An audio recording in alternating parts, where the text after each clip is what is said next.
आपको पता है कि मॉलिक्यूल्स भी अपना कंफर्ट जोन प्रेफर करते हैं। इसको समझने के लिए हमें पहले बात करनी होगी कि डाइहीड्रल एंगल क्या है। Angle between two planes, normal angle हम 3 पॉइंट्स से डिफाइन करते हैं, पर डाइहीड्रल एंगल के लिए हमें 4 पॉइंट्स चाहिए जो कि एक दूसरे से एक रो में कनेक्टेड हों, और इनके साथ जो 2 प्लेन्स बनते हैं उन प्लेन्स के बीच का जो एंगल है उसे डाइहीड्रल एंगल बोलते हैं। सो ये एंगल जो पिंक भी इसमें इन्वॉल्व है और ग्रीन भी, दिस एंगल इज डाइहीड्रल एंगल। अब ईथेन के केस में ये एक प्लेन है और ये एक प्लेन है, और इन दोनों प्लेन्स के बीच का एंगल जो होता है उसे डाइहीड्रल एंगल कहते हैं।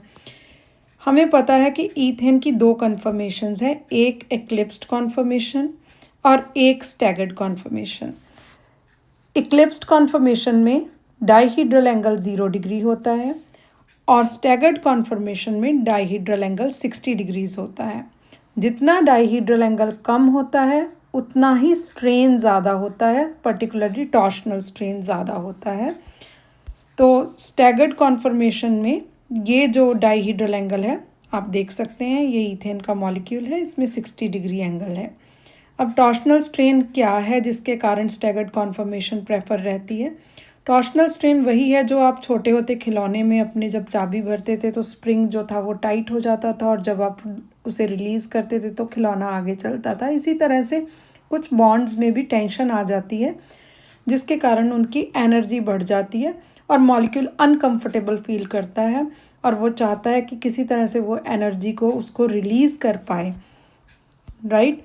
तो अगर टॉर्शनल स्ट्रेन को समझना है तो ईथेन के मॉलिक्यूल से आप ये समझ सकते हैं कि ये जो पर्पल और येलो हाइड्रोजन्स हैं, इनके जो इलेक्ट्रॉन क्लाउड्स हैं जब वो पास में आते हैं तो वो एक दूसरे को रिपेल करते हैं सेम चार्जेस के कारण, जिसके कारण टॉर्शनल स्ट्रेन डेवलप होता है।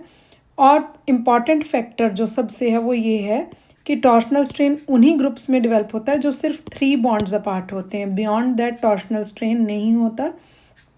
और जितना छोटा एंगल डाइहीड्रल एंगल उतनी ज़्यादा टॉर्शनल स्ट्रेन रहता है।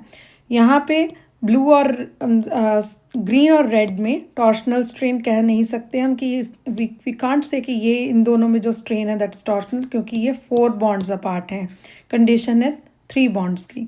इसी तरह से इनमें भी 2 बॉन्ड्स हैं, इसलिए यहाँ पे इस स्ट्रेन को टॉर्शनल स्ट्रेन नहीं कहेंगे। Thank you.